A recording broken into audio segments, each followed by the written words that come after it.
On behalf of Equestrian Canada, we welcome everyone to the webinar this evening. We hope you find this information both enjoyable, educational, and entertaining. For those not familiar with the Zoom features, we ask that you mute your line to avoid any background interference during the session. If you wish to ask a question during the session, please do so using the Q&A feature, which you can find on the toolbar at the bottom of your screen. We do ask that you not use the chat feature, as it can be distracting to our panelists. As we have a lot of people joining us this evening, we do ask for your patience if we experience any technical difficulties. So without further ado, I turn it over to our moderator for this evening, Ron King, for the formal introduction to our panelists. Hi, I want to welcome Canadian equestrian community. And I'm Ron King, and I'm an equestrian Canadian certified coach and dressage judge living here in our nation's capital.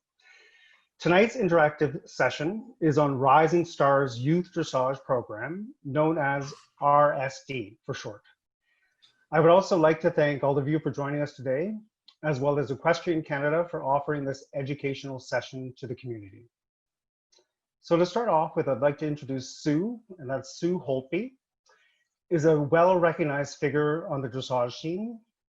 She has volunteered countless hours, in fact, the last 14 years championing and developing the Rising Stars program, including Rising Stars Equitation program.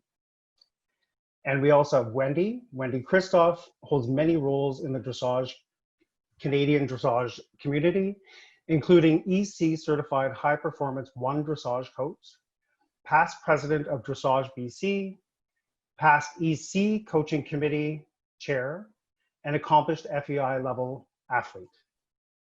Wendy has also been heavily involved in the evolution of the Rising Stars program to become what it is today. So what is also, I should mention, we have also 2 other participants joining us today, and that is Joan Macartney and also Esme Ingham. So the question is, so what is the Rising Stars Youth Dressage program? Well, 16 years ago, in 2004, it started off as an idea, and then as an all-youth dressage and hack show at Heritage Park in Chilliwack, BC. The vision of the RSD committee was to encourage more youth participation in dressage. The RSD show quickly became much more than a competition. Sportsmanship, education, sponsorship, camaraderie, fair play, and fun have come to be the hallmark of the RSD experience. As I said, tonight, Wendy and Sue, together with guests Joan Macartney and Esme Ingham, will talk about the Rising Stars program in greater detail and how youth show organizers and the dressage community can become involved. So, Wendy and Sue, I'll turn it over to you guys. Thanks, Ron. Sue Holtby here, and I'd like to say on behalf of myself and the panelists, we're really thrilled to have this opportunity given to us by EC, and we hope that the next half an hour, 45 minutes is going to be informative, not only for youth that participate in dressage, youth that don't participate but would like to participate in dressage, judges, how to become an equitation judge, Rising Stars equitation judge, through our sponsorship, and of course coaching. We've got it all here. And we look forward to answering some of your questions too today. So without further ado, because some of you have not participated yet in anything Rising Stars, I'm going to give you a very brief history and how we arrived from 2004 when we started to today, 2020, and a national youth development program or equitation program, which we'll be talking about a little later. So the history, and I'm not going to go through each year and what we did. I'm going to give you more an overview. And we started because we felt there was lots of youth out there. They were riding all over the place, but they certainly were not riding in a dressage show. And we felt that maybe the barrier was that they are youth trying to fit into an adult world and an adult competition. So we thought, well, let's give it a try. Let's create an event for a dressage event for youth riders. And then we had to come up with some of our basics, which is, who are we appealing to? What is youth? How do we determine the age categories? But first we needed to start with the name. And one of our committee members at the time came up with the name and our first logo, Rising Stars Youth Dressage. And the most important thing that we created in the very beginning was our mission statement. And I have to say, Wendy and I had this conversation a few days ago, that in all of the years that we've been going through our Rising Stars adventure, we'll call that an adventure, we have never really wandered very far from this mission statement. So without reading it out to you, can see it in front of you on the slide, it really gives an opportunity, no matter where you are on that learning, training, riding continuum, we created something in our show for you. And that meant we offered everything from walk trot, the 2-year-olds, believe me, we had a lot of 2-year-olds that came to our show, right through to the FEI levels, right up to young riders, and everything in between. So at first, it was merely a competition, but within 1 year, it became much more, as Ron alluded to in the beginning, much, much more. We needed to make this a show for kids, by kids, of kids.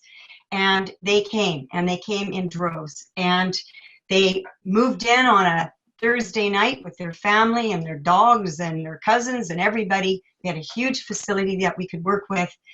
And it grew and grew and grew into, like a 4-ring dressage for 2 days youth competition, plus an additional day, 3rd day, which was the full hack class day.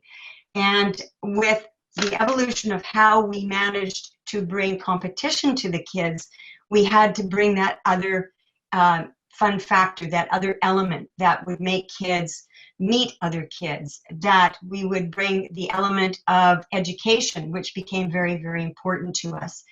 And therefore it became important to the kids. And as we go through the conversation tonight, we will share with you some of the spectacular things that the kids actually did over the years. A couple of the highlights were at the Thursday when everybody moved in, we always had a pizza night.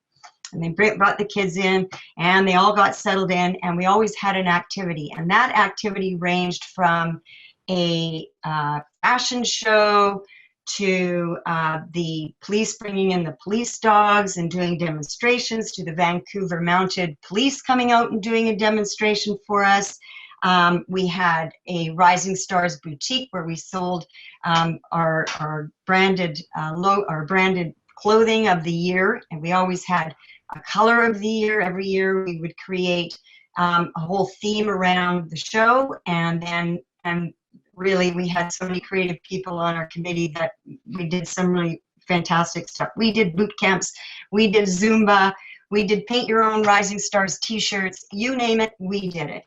And they started, it became a bit of a culture. The kids would arrive, what are we doing? What time do we need to be there? What time is the education? And we left behind that, I don't want to do that.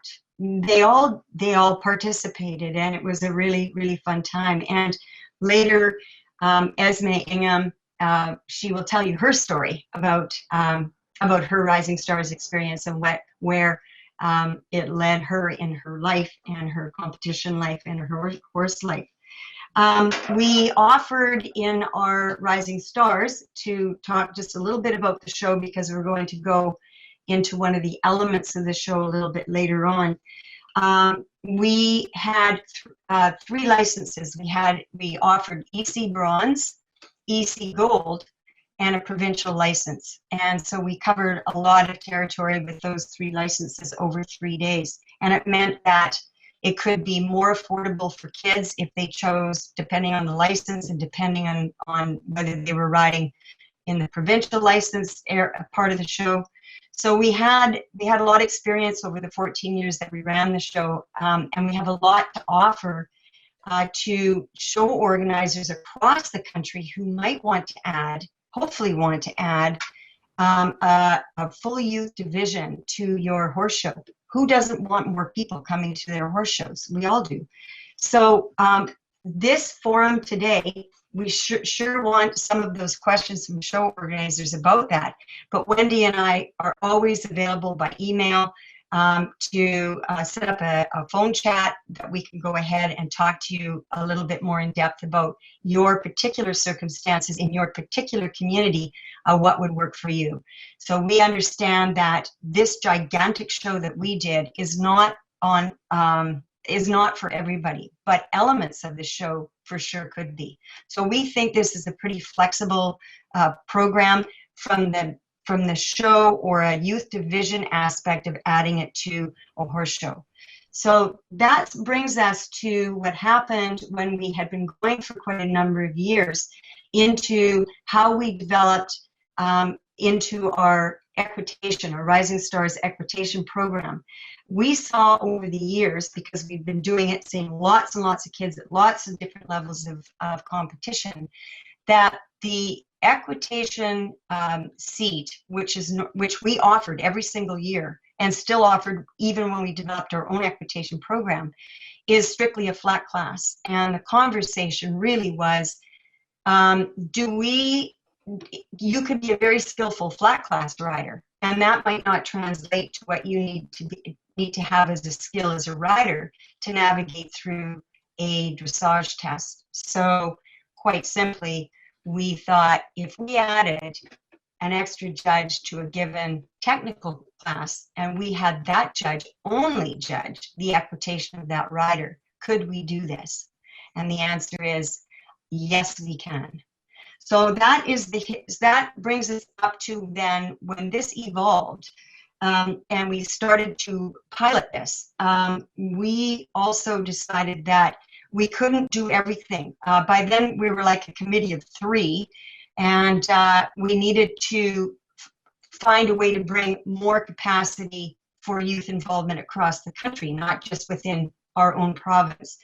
So we decided to stop our annual show and go out into our province, which last year it was in 10 shows in 2019, plus a conversation with EC, and Christine and Wendy brought our equitation program to a national youth development, skill development program. And that is what we'll end up talking about, and Joan will talk to you about all of that. So we've got a lot of things to uncover. One of them is some very basic understanding about what Rising Stars is. What are those elements that make Rising Stars? Well, one of them is our age categories. Now our age categories, and I will run through, there's 4 of them. And we looked at all age categories across the whole world, how they broke down youth age categories, and we decided that we needed 4 age categories if we were going to run a show based on our mission statement. So our mission statement said we need to be able to compete against our peers. So we had 9 and under is 1, 10 to 12 is our second age category, 13 to 15 is our third age category, and 16 to 21 is our third age category, and 16. Everything else about the program is very flexible, and but our age categories, we would really like to keep those age categories intact. So I'm going to mention one more thing, and then I'm going to hand it off to Esme, because one thing that Ron mentioned in his opening, which was Rising Stars was much more than a competition. And Esme is going to talk a little bit about that, that when we look at bringing people like Esme into the forefront here, which she well deserves, we have an opportunity, hopefully, to create some sort of curiosity about our sport, and therefore have some desire for kids to actually jump in and become involved. So the last thing about the basics of Rising Stars, other than the age category, is the dressage levels that are included. Now, I'm not going to go there right now because Wendy and I are just having a conversation about opening this up much broader than it is right now. And the reason why we limited the age to the, not the age category, but the level category to second level is because we needed to run this for a few years to see if it's complicated, if it's something that kids want to do, and we're getting a ton of feedback to go beyond second level. So we're going to talk about that later in the future plans. And if you have a provincial license, if you have an EC license, either bronze or gold or silver, any of that goes. We can have our Rising Stars at any one of those licenses. So I'm going to stop talking, and isn't that good? And I'm going to turn it over to Esme Ingham, who will share with you her Rising Stars experience, not just the competition, but the whole experience. So over to you. Thank you so much, Sue. Hi, everyone. I participated in my first Rising Stars when I was 13. I grew up riding Western, so Wendy had gotten me into the sport of dressage, and the whole aspect of jumping into this sport, it's a very adult-oriented discipline. So the Rising Stars competitions were always kind of the highlight of the summer in regards to the fact that it was so youth-centered, and there was such an array of educational experiences, but also just fun involved in regards to dressing up your horse and designing your stalls, and the whole hack aspect as well to the competition put more of a focus on the equitation rather than only on the dressage test that you were riding. So in the 6 different years that I rode at Rising Stars, I had half of the time I had a warm blood, but the other half of the time I was riding a quarter horse. So I got to participate in the bronze division, the provincial division, as well as when they held the national championships in 2010 on my warm blood. So it was really fantastic that I still was able to participate and enjoy the Thursday to Sunday activities with a horse that was 19 years old and an old roper, as well as in other years on warm bloods. So I guess a little bit more in regards to my experience, because I started when I was 13, I had a lot of older riders to look up to. And that was so fantastic to connect with them and have a role model that I could look up to, but also compete against and enjoy a pizza on the pizza night and get to know them on a more friendship kind of a basis. So continuing on, Rising Stars really was a catalyst in getting me from provincial competitions into national competitions, and then moving forward into international competitions. And I have recently moved back from living in the Netherlands for the last 4.5 years, training and riding at a stable over there. I was able to, luckily for me, participate in some Grand Prix competitions, but it was really going back to the basics. That first year in Europe was all about equitation, and it really was pivotal that you had a proper seat and a proper position. And that's the essence really of Rising Stars. It doesn't matter what kind of a horse you're riding. If you are presenting the horse appropriately and riding to the best of your ability, you will be rewarded for that. So that really struck out for me as a theme that has continued on in Rising Stars, which is really fantastic because you don't need a fancy warm blood in order to compete. You can ride with any kind of a horse. You're able to participate. So yeah, I mean, continuing on, I think the next slide talks a little bit about, again, touching on those role models. I think it's coming up. Yeah, there we go. So yeah, creating friendships, whether or not they're in your stable, you're able to, yeah, for me, I grew up riding in a stable that had a couple other students around my age, but mainly adults. So this was a great way to connect with people. And hopefully now that it's across the country, you can create connections online, and it really adds an element of fun, because dressage should be fun. And moving along, you know, also having the whole dressing up aspect, I touched a little bit on that. You can dress up in sparkles, you can wear a dress and ride around in the hat classes. It was really an incredible time to participate in. And yes, I think that Great. kind of Thank is a you. quick Next slide. introduction. So Sue, I think you've already touched on these. Should we go to the next slide? We can go on. Yeah. Okay, so I'm going to be brief with this because I would like Joan to really take hold of the slides that come after this.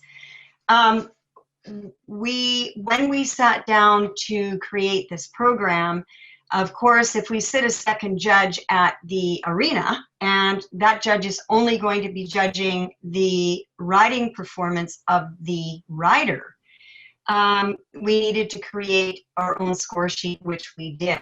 And we used that for the first few years. And now this year we've created a more sort of streamlined score sheet. And together with Joan and Kat, our other committee member, they've created the score sheet and a directive for judges to go along with it. And when you look at the score sheet in a moment, you will see how this focuses completely on the rider. And as Esme has said, this has got absolutely zero to do with the quality of horse that you're riding. And boy, have we ever seen that be embraced very enthusiastically about the youth, that they feel equal, because if they're a good rider, they're a good rider. And so it's been a really good thing. We were really looking at the development of sort of skill development program and an evaluation to be made available to the kids about their riding. And so, of course, it's about correct position, seat, and use of aids. But unlike a typical place where you would, a spot where you would ride in equitation in a flat class compared one to the other, we thought, no, there's a big difference between riding a flat class and riding in what we think is the traditionally really nice equitation seat. It's way different when you have to navigate a test, and that has proven itself out. So the next, I'm just going to briefly go that this model, we sit a second judge in its simplicity at a technical test. Technical test goes on, technical judge at C judges the technical test. The judge alongside is going to have the Rising Stars score sheet. They're going to score only the rider's position, use of aids, harmony, that kind of thing. And then what we did at our show, but we're very flexible with this, is that in each age category, we took the top two performers, the ones who came first and second in the equitation, and combined all of those first and second place riders into a finals ride-off. And that means you could have a 12-year-old competing against a 21-year-old. And at first people, you can't do that. And we're like, watch this. And you know, those 12-year-olds, they get up there and they win these things. So we know that it doesn't matter the horse that you're on, and it really doesn't matter the age of the youth. We see that skill is skill, and they get rewarded for it. So we can have a much longer conversation about this with show organizers and anybody else that's interested in learning a little bit more of the details of how this all happens at a show, and we can help the show organizers in how they can bring this to their show. There's not just one size fits all. It can be quite flexible, and we have many examples of how show organizers have been very creative in adding this program to their prize list. So we do create at the end a show equitation, Rising Stars Equitation champion and reserve champion. And those two individuals at the end of the year are invited to the provincial ride-off. So last year, as I said, in BC, we had 9 shows. The 10th one was the ride-off. So 9, we had potentially 18 or more kids showing up, and they were riding in their own license. So you're not doing mixing bronze and gold at this point, or bronze and silver and gold. So the gold ride-off, the provincial ride-off, and the bronze ride-off is what we had in BC last year. And the kids had a lot of fun. And it is a ride-off. We already know how they scored in their dressage test as an individual evaluation. Now the judge has all of them in front of the judge, and then they can compare one to another and decide who comes closest to the standard of excellent equitation. So I think that's as far as I will go with it, because I think where Joan will take it now is from a judge's perspective. So I'm going to turn the mic over to Joan Macartney. Okay, thanks, Sue. Good evening, everyone. Was really pleased to become part of the team to work with the Rising Stars program on the development of this equitation program. We all know how important equitation is, and so that was just something we all were anxious to grab a hold of and do the best we could with that. So Sue has already said that in the class, the judge at C judges the technical test, and the side judge is the equitation judge. So maybe let's look at the score sheet, and we'll come back to this one as a wrap up. So she also mentioned purpose, the most important thing: promote, reward, evaluate the dressage rider's position, seat, and aids. The performance of the horse is important only as it relates to the rider's seat and aids. The quality of the horse should have no influence. The focus is on the rider. And I know, talking to many of our participants out there, they really love this aspect, that they can ride whatever they have and do the best with whatever they have. So in the evaluation, there are 4 sections. The first one is the rider's position and seat. And this is where we're looking at, there's a lot involved in each of these sections. So as a judge, you really have to know the score sheet on what goes where. So if you look at the first one, the rider's seat and position, it's the position in the walk, the trot, the canter, heel. The contact, going right into a relaxed and supple position according to the movement of the horse. So there's place for comments and then a score. And the score for each section is 10. So then the next section is effectiveness of the aids.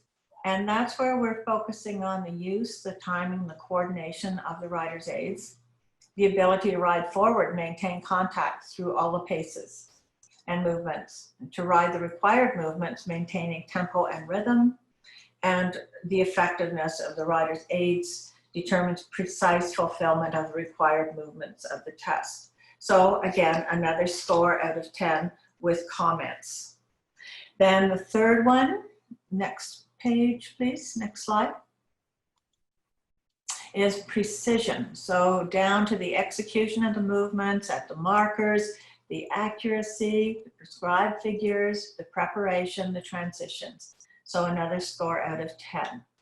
And then at the end, this is really a whopper score because it is ×2, but it is the overall impression, the harmony, general impression, the rider's balance, harmony with the horse, the partnership, the accuracy, and always the impression of the harmony partnership.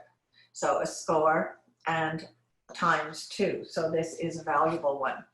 You'll see at the end that the marks go from, well, 0 to 10 or 10 to 0, but decimals are allowed. So a person could get 7.3, 8.7, 6.5. And I think this is really important. And we got this idea from the young horse tests, where they followed that model. And this works really well. So then, I'm just looking. Okay, so at the end of the class, the riders, the participants get 2 score sheets. They get their technical score sheet and they get their equitation score sheet. And I know in talking to riders, participants, they really like the idea that they're getting a different perspective in their score sheet. They're just focusing on them, maybe not their horse. So that is important. The next one is who can judge the Rising Stars Equitation. Really, it's open for certified judges to judge this particular class.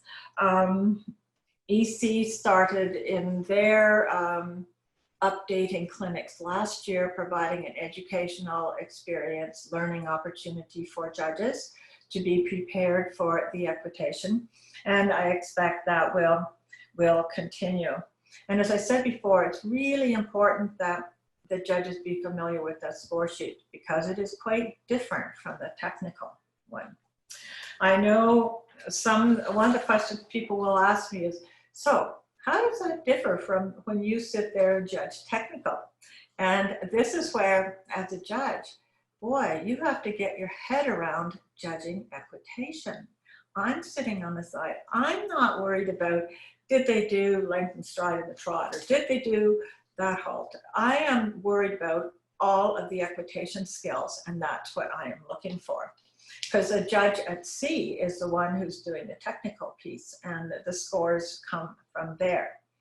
So I find probably the biggest thing is removing the technical out of your head and focusing directly on the equitation.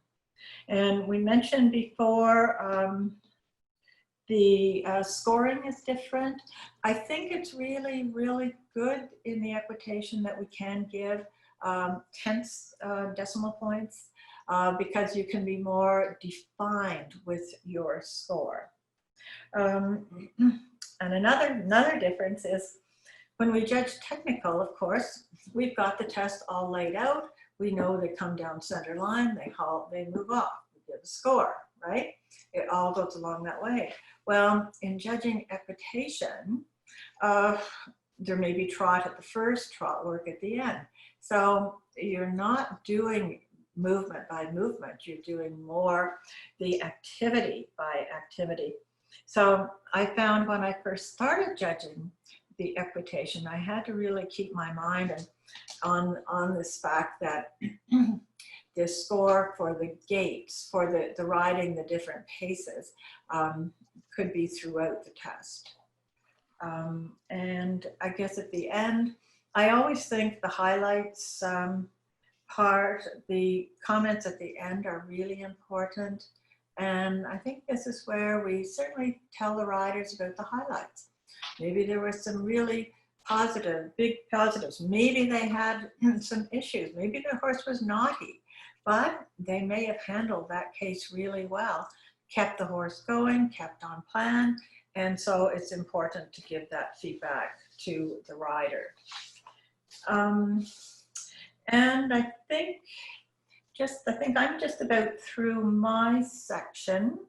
But of interest, that we started doing the equitation program, I guess 3 or 4 years ago. And we've just been refining and refining and seeing it being offered certainly throughout British Columbia, some in Alberta, and I know in Ottawa has offered that program. And we're hoping to see more and more areas of the country offering it. Just a few more comments. And I think that's really about it for now. We may have questions that we can deal with later. Thank you. Okay, Wendy, I think it's Yep, you're up next. Yes, thank you. Hi, everyone. Welcome to the program. This really, I believe, is a coach-driven program. I believe that coaches want to teach their children or their kids how to ride well. It's not just about how to win well and how to be able to get the ribbon at the end of the class or the highest score. If a coach has really a lot of pride, and I don't know many coaches who don't have a lot of pride in when their students do well, then a well-written test, and when judges say to the coach, they maximize the potential of the horse, or they had great harmony, or they handled that situation very well, that all is coaching incentive to help make the coaches want to teach their students how to ride well. The recognition, and we always feel that if there's some kind of recognition for it, we would like to start recognizing the coaches as the Rising Stars program goes on, as Sue was talking about in a little bit in the wrap up. We want to have this in every province. We already have provincial champions in Rising Stars at our regional championships in BC, and we want that to go on in the other provinces as well. And so the coach who is the one who coaches the student who wins the champion in reserve really should get some kind of recognition. And we're coming up with a coaching award. And that brings me actually to my next slide, which is branding and sponsorship. All of this is fabulous. Nobody would ever disagree that having a program for kids, that the kids can have all this fun and they win all these prizes and they get to do all this stuff, that they wouldn't say that isn't the best thing since sliced bread. But you can't do it without sponsorship. And here I am to talk about how to get sponsors for your show if you want to include Rising Stars. First of all, at the local level, I mean, everybody goes looking for prizes, and that's great. If you have some local sponsors who like to come in and they want to sponsor the new kids program. And I have to say, in all the years of going out and asking for sponsors for Rising Stars, I've never been turned down. It doesn't matter in the beginning if I didn't have a tax receivable sponsorship, I just got sponsorship because people love to donate to kids programs. So honestly, whoever your sponsor coordinator is for your show, it's a pretty easy sell. They go out, they tell them how much fun the kids have, the things that they get to do, they get to be put into the program and so on, they get some recognition. Everybody's happy to help the kids. But then we need to go on to more kids and more prizes and bigger prizes, because we want more kids to come to Rising Stars and learn how to ride better, because we believe in investing in the future is investing in teaching kids good riding.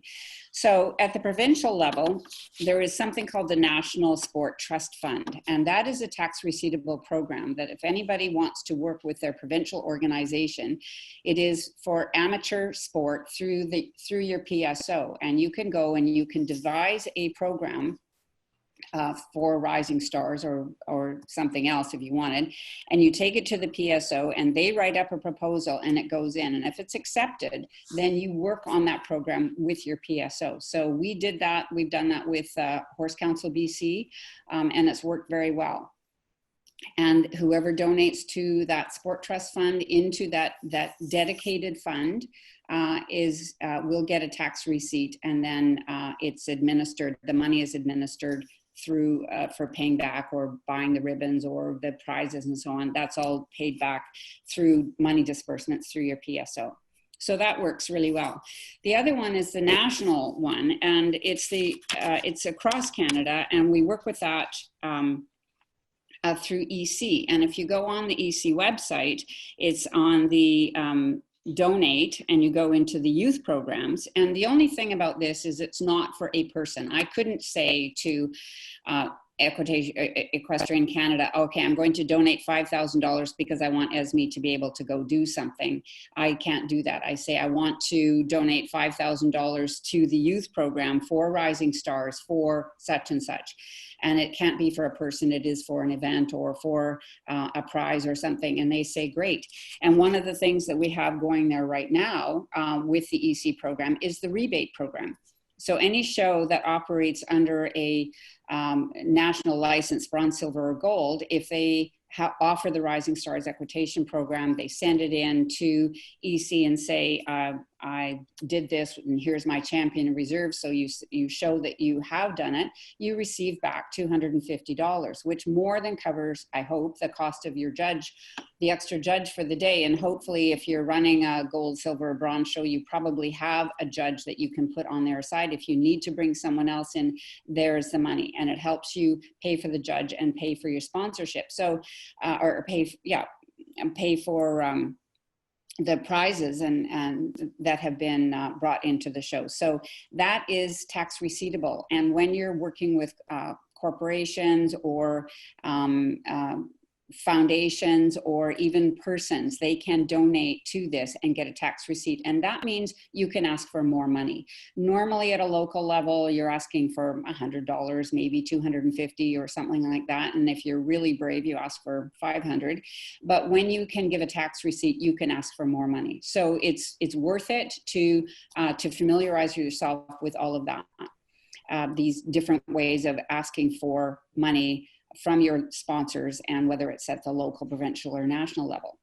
Then a little bit about the evolution of the Rising Stars branding. I don't know if you can see it. I have a little Rising Stars logo on my shirt jacket here. This is one of our original logos from when we started. We had this stylized horse, and the swoosh was a different color, and the kids got to vote on whatever that color was every year. So each year our merchandise would have the swoosh of that color. So that we started out with pink, and then we had green, and we had purple, and the kids loved it. They got to vote every year on it.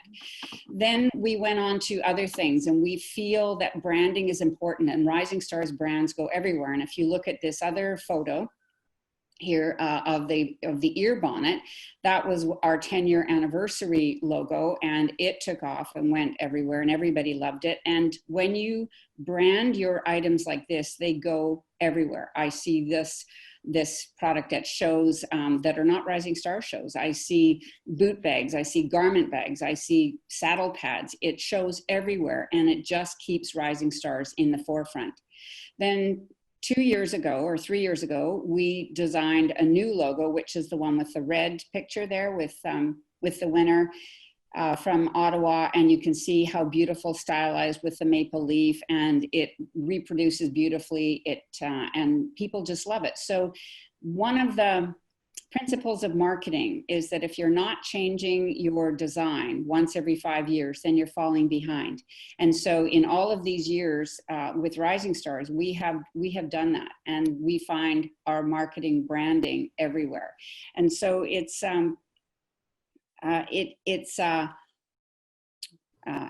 great way to keep your show in front of everyone. That one actually has ODF on it. That red cooler has ODF. So that little girl is going to take those beautiful ribbons that she bought and that gorgeous cooler, and she's going to wear it proudly. ODF gets a lot of credit for it, and Rising Stars gets a lot of credit for it. So branding helps keep the sponsors happy, and tax receipts keep the sponsors happy, and sponsorship keeps the show running and keeps the kids happy.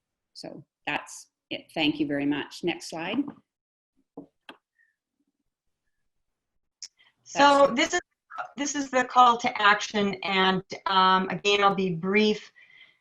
You know that with Rising Stars, the big overview or the big picture is that we want to build capacity in our sport. We don't want it to be on the sidelines and lots of kids out there, but really not being pulled through what I like to call a continuum. And wherever you are on that continuum, whether you're you are just learning about dressage, or you get inspired by Esme Ingham when she rides her Grand Prix, and then you really get committed to it, and then you keep moving toward that on that continuum. Maybe you want to try an EC class. Maybe you start with bronze, and then you move to silver and gold, and then maybe the sky's the limit. So anywhere on that continuum is fine with us. We're not trying to build only at the top or only at the entry level. We're trying to draw youth into our sport and make it kind of a vibrant youth sport. And I think we've got the potential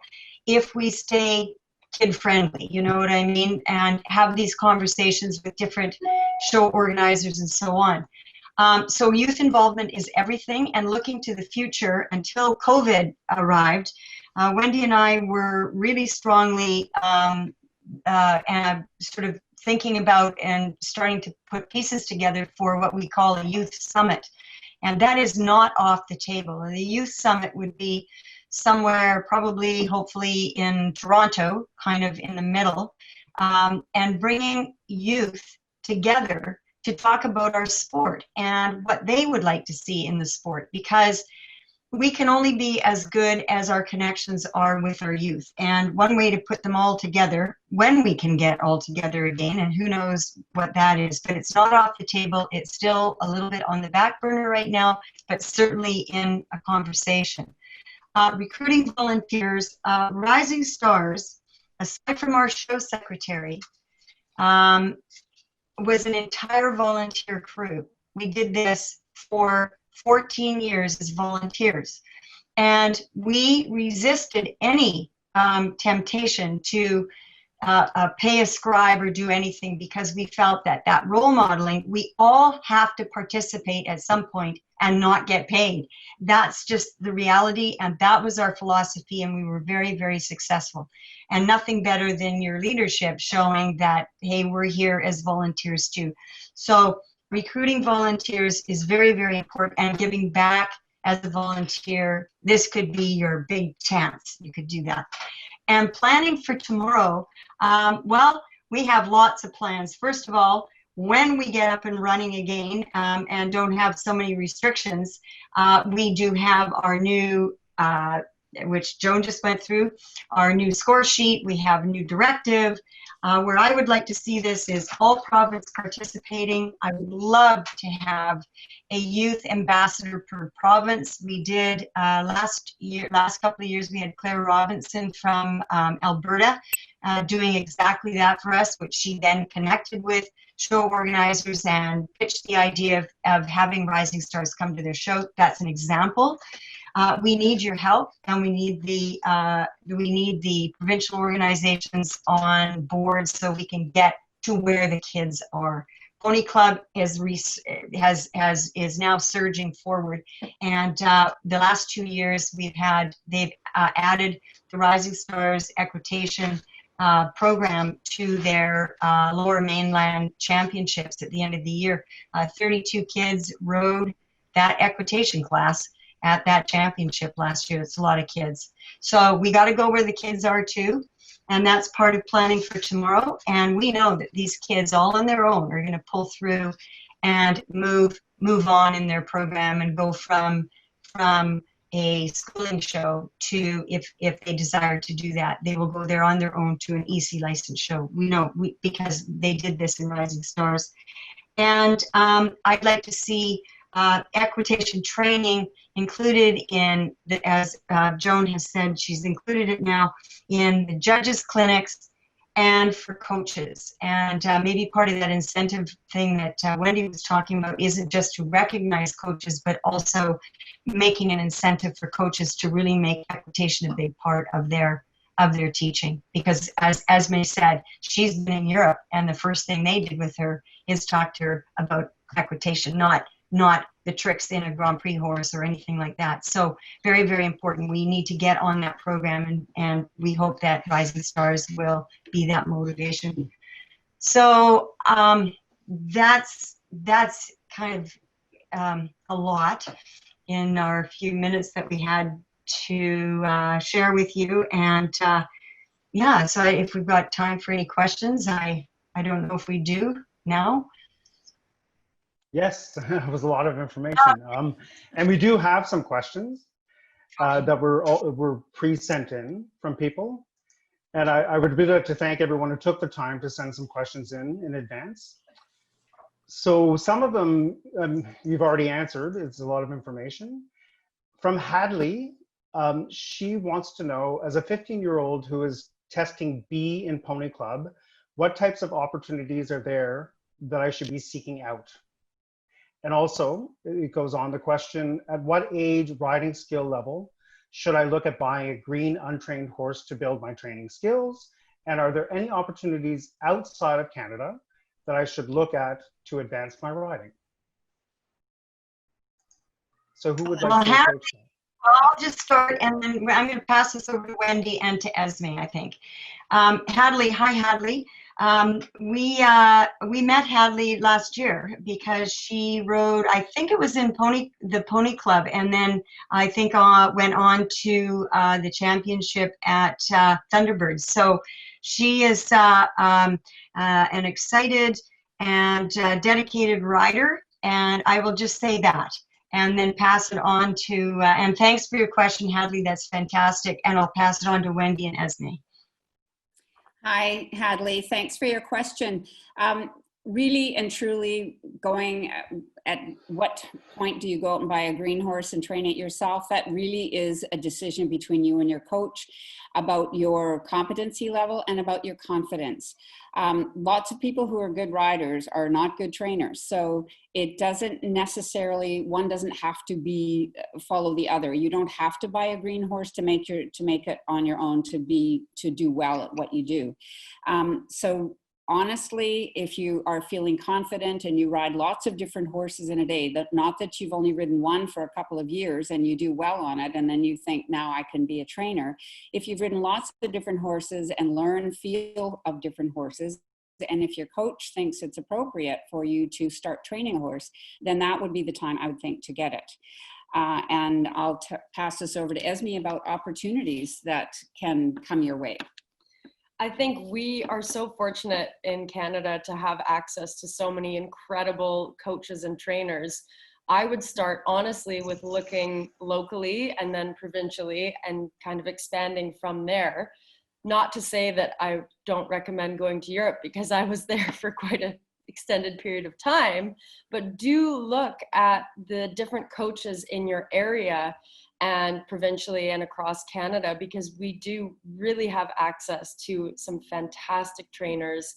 And going off what Wendy had said, getting on as many horses as possible, just getting the hours in and riding anything from donkeys to warm bloods. Don't be shy to get on anything and just put the hours in and be willing to learn on all different horses. And when you have access to a schoolmaster, fantastic, and just working closely with your trainer. That's a good point, that the hours in the saddle help. The next question is from Terry in Nova Scotia. How to develop riders towards attaining young rider goals? How early should one get into this program? The youth program? Yes, the Rising Stars. Well, honestly, Rising Stars is open from 21 and under. So, you know, babies can be propped up on a saddle and led around if they really want to be. So at any age, really, you can jump in. As far as the going towards young riders, there is a very, very clear progression through the FEI youth division. And I would suggest that anybody who has aspirations of going to young riders, that you look at those youth competitions and you look at the youth levels, because they're serious, they test your competency, but they're also age appropriate. So I wouldn't want to put a number on when you can go, but I would think that if you are 15 and looking at it, you should be able to do the junior level by then, and if you want to go on to young riders. Not to say that if you're doing second level now, by the time you're the last year of young riders, you can't be doing that. But if you're in the youth division, it's very clear through the FEI levels the skill set that you need.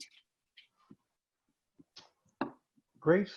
The next, we just got a question coming in from Hannah. Is the Rising Stars program available in Quebec?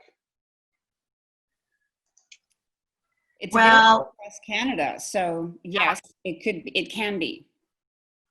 It's on the EC website. Sorry. Yeah, you can talk about the contact that you just was made with you anyway, out of Quebec. Maybe you want to talk about that a little bit. No? I'm sorry, Sue, you were cutting out there. Did you? Yes. Sorry. Oh, am I cutting out?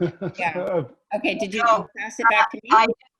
Yeah. So you were recently contacted Oh, by right. an individual. Evie Strasser and Tanya Strasser are very interested in bringing this into Quebec. They love the program. So I would say that it is always available in Quebec because it's available across Canada at any province. And if you go on to the EC website and the show organizer's guide, the program is right there. So any show anywhere across Canada can access the information and hold Rising Stars classes.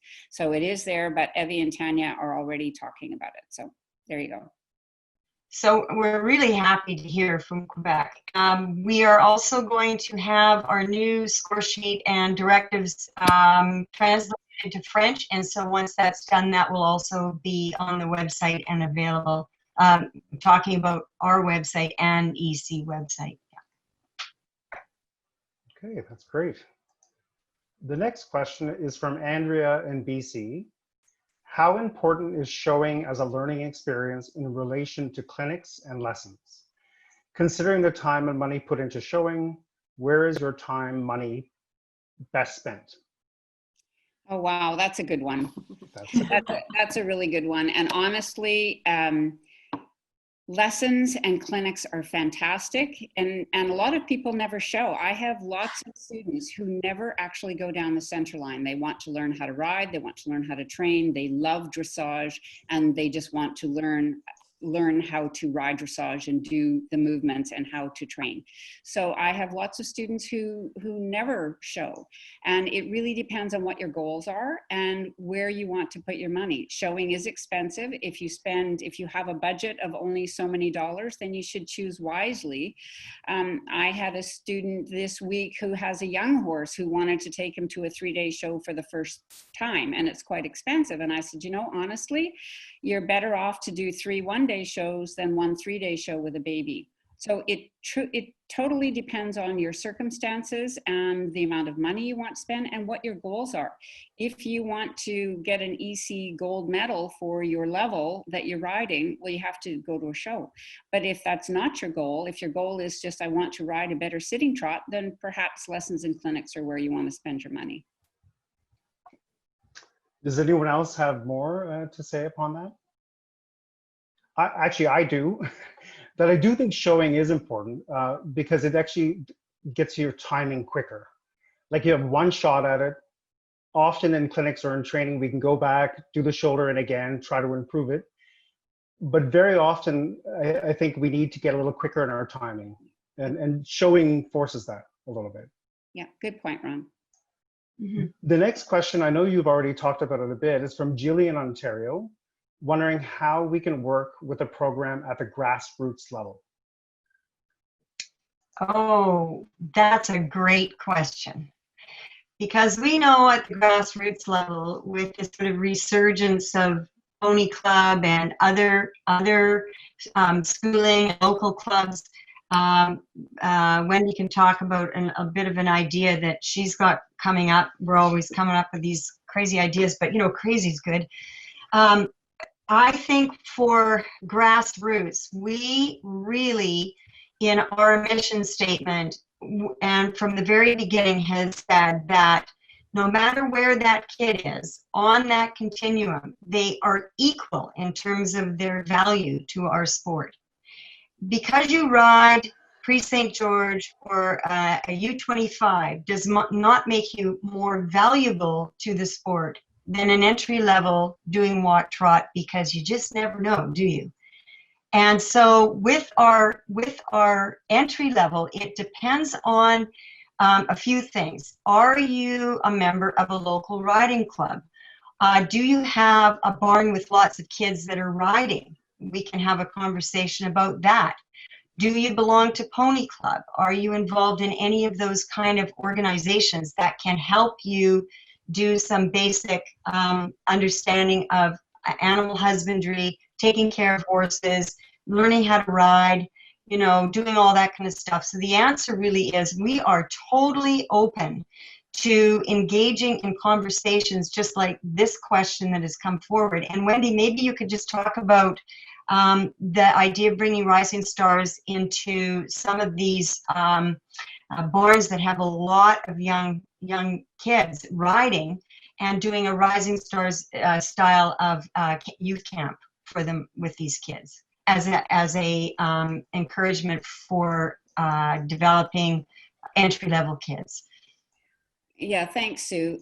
One of the things Sue and I had noticed and talked about the last couple of years of the show was that we were getting declining numbers coming to our show. We had huge numbers for a while, and then weather, fires, and so on. And so we thought, well, where are all the kids? Because there's still kids out there riding, and they're not able to come to the show. So if we can't get the kids to come to a show, we need to go to the kids. So that's where we came up with the Equitation program and moved it around the province. And at first it was only going to be EC licensed shows. Then we thought, wait a minute, we're cutting out all of these kids who are doing provincial shows. And then Pony Club came to us and said, could we do Rising Stars at Pony Club? And we said, well, why not? You know, that's where the kids are. And they have huge numbers of kids. And so we took Rising Stars to Pony Club.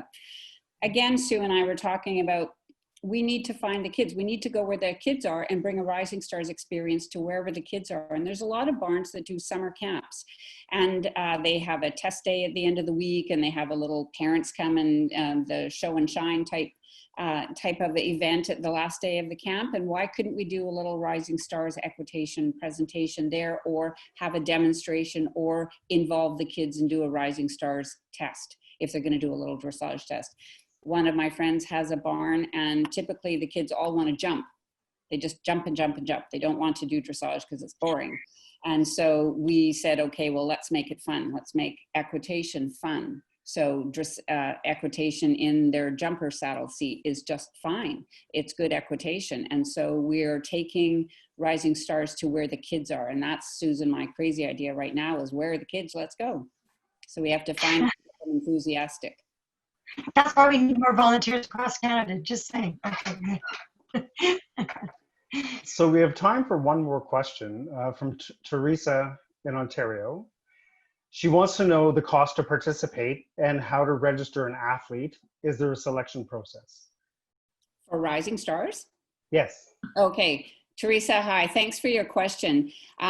No, there is no cost. It's not a program. It's unless you want to volunteer and be part of our crazy committee. But no, when you go to a show, there should be Rising Stars equitation noted on your on the prize list. And then depending on how the show organizer sets it up, what we have suggested for the show organizers is that they charge $10 for it's the same test, because we don't want people riding another test. You know, you only want to ride so many tests in a day because otherwise your horse is too tired. We don't want you to ride another test. We want you to do your technical test and be evaluated as an equitation rider by a separate judge on the side. And to help pay for that judge, we've suggested to the show organizers that they charge $10 for that, and then they have the equitation is judged by that. So there isn't a program to join. It should be already in your prize list, and different show organizers have come up with different ways of doing this. And so it is entirely up to the show organizers. And again, Sue and I are very happy to help any show organizer who feels it looks a bit complicated, and we'll help uncomplicate it for you and make it work for you. And there's also, don't forget the rebate that helps the show organizers put this on. Nice. I want to thank you, Sue and Wendy, as well as our guests, Joan and Esme, for your support in offering this session to the community. And to thank the audience as well, and the people behind the scenes at Equestrian Canada, including Celine Hutchinson-Georges and Christine Peters. A recording of this webinar will be posted on the Equestrian Canada website for future reference. I would like everybody to have a good evening and stay safe. Thank you, Ron. Thank you. Thank you. Good night. Good night. Bye.